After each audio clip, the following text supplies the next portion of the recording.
Dialogue Migration. Migration. Dialogue Migration. Tukuntuna est une commune du département de la Takora couvrant 1114 km². Située à 25 km du chef-lieu départemental et à 5666 km de Cotonou au Bénin, elle est entourée par les communes de Tanguita, Bukombe, Atitengu et Kouandé. La population s'élève à 39 779 habitants suivant le recensement de 2024. Les langues principales qui y sont parlées sont le Nateni, le Wama et le Titamari. L'université religieuse y est pratiquée. Dans cette localité, un phénomène a cours. Il s'agit de la migration. Acteur communautaire de la localité, Elesfor Nasiku Sekou décrypte avec Dialogue Migration les dynamiques de la migration à Tukuntuna. Il peint les réalités du phénomène, ses causes, ses atouts et conséquences. Également, il lève un coin de voile pour humaniser le phénomène. Des lieux, ou bien quelles sont les réalités de la migration dans la commune de Tukuntuna ou bien dans la Takora de façon générale? De façon générale, il faut reconnaître que c'est un phénomène qui se fait vivre à Tukuntuna dans la mesure où nous recevons des étrangers à Tukuntuna et également dans la mesure où nos enfants, nos braves jeunes hommes quittent Tukuntuna pour d'autres régions du pays et d'autres pays frères. Comme quel pays par exemple? Le Nigeria, le Niger, le Togo et la Côte d'Ivoire. Ah, c'est dans ces pays-là qu'ils vont. Il y a également le Burkina Faso qui est là. Et quand ils vont dans ces pays-là, comme la Côte d'Ivoire, le Burkina, qu'est-ce qu'ils vont faire? Certains vont en Côte d'Ivoire pour les études. La plupart, les filles vont au Nigeria, et je dis au Nigeria, au Burkina Faso, pour servir dans les stations-service, pour servir dans les bars et également pour apprendre même sur des questions d'infirmerie. Les jeunes hommes plutôt vont dans les zones, pour ceux qui migrent à l'intérieur du pays, il y a les zones comme Tchaourou, les zones comme Ketou, les zones comme Savé, Kiribo, les zones comme Banikwara, les zones comme Sinandé. Ils y vont, je ne vais pas oublier Seguana, ils y vont pour rechercher des terres cultivables où ils vont s'installer, avoir des fermes, travailler et puis acquérir un certain nombre de choses. Voilà. Là, ils s'installent, le compte, c'est pas qu'ils vont travailler pour quelqu'un. Beaucoup vont, quand ils sont encore très jeunes, ils vont travailler pour le compte de leur patron et ce sont les patrons qui les démarchent des villages jusque dans ces fermes. Et quand ils grandissent, quand ils font 2, 3, 4, 5 ans, il y en a qui décident d'y rester. Et donc là, le patron est obligé de leur faire leur propre champ et donc de les libérer. Voilà. Donc c'est un phénomène, quoi qu'on dise, qui vit, qui fait tourner tout le monde. Et il y en a, quand ils vont hors du pays, c'est le Nigeria. C'est le Niger, c'est le Burkina Faso, le Togo à côté. J'ai parlé de la Côte d'Ivoire pour les études. Ils étudient quoi en Côte d'Ivoire? La plupart, c'est les questions de gestion des projets. Ils y vont pour ça. Au début, à un moment donné, c'était la question du BTS. Et ils y allaient à cause du BTS, mais quand le Bénin s'est approprié ce diplôme, ils ont commencé à abandonner. Il y en a qui vont en France, rarement, mais beaucoup plus aux États-Unis. Donc, pourquoi ils ont l'attrait pour les États-Unis? Oui, ils ont l'attrait pour les États-Unis parce qu'ils ont déjà des parents là-bas qui les aident à avoir beaucoup plus de facilité pour pouvoir migrer. Donc, voilà un peu la situation qu'on peut décrire.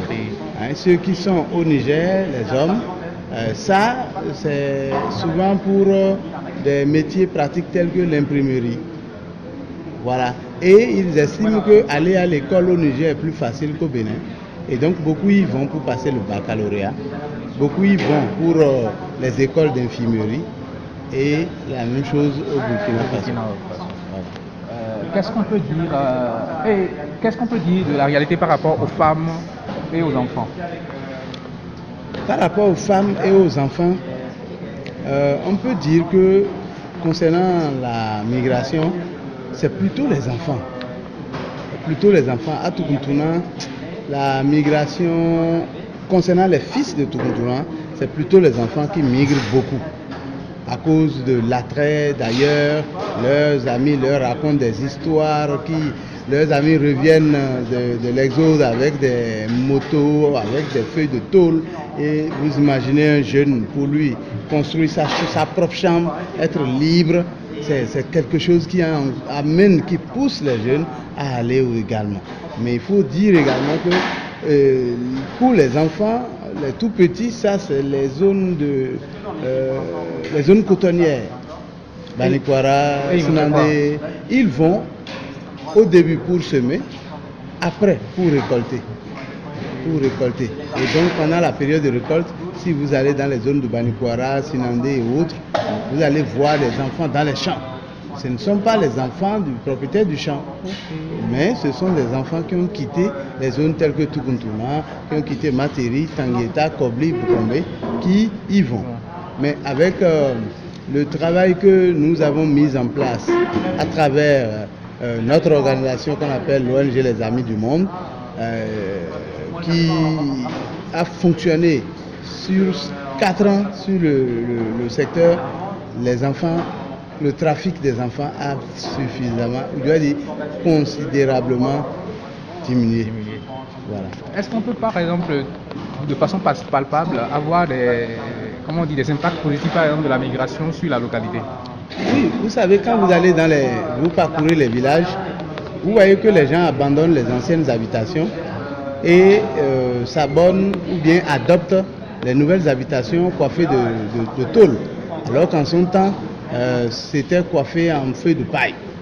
Et lorsque vous savez que c'est le cas, si vous voyez, vous allez voir de très nouvelles constructions dans les villages, coiffées de feuilles de tôle. C'est la plupart du temps ceux qui ont été en aventure, comme on le dit, au village, ceux qui ont migré, ce sont eux qui ont rapporté ces ressources-là. Et voilà autant d'aspects. Et vous allez voir, quand il y a les cérémonies, ceux qui sont en exode reviennent avec beaucoup plus de moyens et font leur cérémonie avec beaucoup plus d'aisance. Cela motive également ceux qui suscitent l'envie à plusieurs de bien vouloir bouger pour pouvoir se faire. Et par rapport à ces réalités, quelles sont les solutions que vous entrevoyez? Oui, il est clair que nous devons forcément entrevoir de mettre en place de grandes fermes, par exemple, pour attirer les jeunes, où il sait que bon, si je travaille dans cette ferme, j'aurai tout au moins un bon salaire, je serai bien payé, et il sait qu'il peut faire 8 mois là et gagner son argent, et cela lui permettra de rester. C'est d'encourager les jeunes à aller vers l'entrepreneuriat, parce que ce n'est pas la chose la plus simple, mais ce n'est pas de dire aux jeunes non, l'entrepreneuriat c'est bien, il faut mettre toutes les conditions autour, la facilité à avoir du crédit. C'est vrai qu'on dit qu'on peut partir de zéro pour devenir héros, mais ce zéro-là n'est jamais un zéro. Hein. Il y a toujours un départ, il y a toujours quelque chose avec quoi il faut commencer. Si vous avez un mot pour conclure? Un mot pour conclure, c'est que bien que la migration porte des fruits dans nos différentes vies, dans nos différentes zones, mais elle comporte également de graves conséquences. Beaucoup de nos enfants sont morts. Beaucoup de nos enfants ont été emportés par l'eau en tentant de traverser la rive pour aller de l'autre côté du Nigeria. Beaucoup de nos enfants sont morts dans les champs au Nigeria, défaut de soins. Beaucoup de nos enfants sont devenus démédulés aujourd'hui pour avoir fumé, comme on le dit, de la ganja, la mauvaise herbe. Et d'autres sont carrément affaiblis parce que simplement, où ils ont travaillé, on les a dopés tous les jours. Et dès qu'ils reviennent, ils ne tiennent plus le coup et ils vieillissent d'un coup. Beaucoup aujourd'hui, je vais dire, ne reconnaissent même plus leurs parents par coup de folie, simplement parce que quand ils sont allés, ils ont consommé ce qu'il ne fallait pas consommer. Donc c'est un phénomène aussi bien intéressant, qui rapporte beaucoup de choses, mais qui contient beaucoup également de conséquences d'impact négatifs. Et je pense que nous devons tous, même si nous voyons des gens qui ont l'envie de migrer, il faut quand même leur demander de chercher à avoir l'information sur la terre d'accueil avant de pouvoir bouger, au risque de se voir traumatisé, au risque de se voir matraqué, et cela finit toujours par solder négativement lorsque ce n'est pas bien.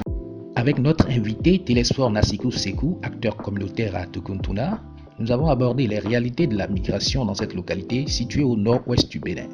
Un phénomène aux effets multiples qui mérite d'être appréhendé relativement dans la dynamique socio-communautaire du développement de cette localité. Merci de nous avoir suivis et à bientôt pour un nouveau numéro du podcast du Dialogue Migration. Dialogue Migration.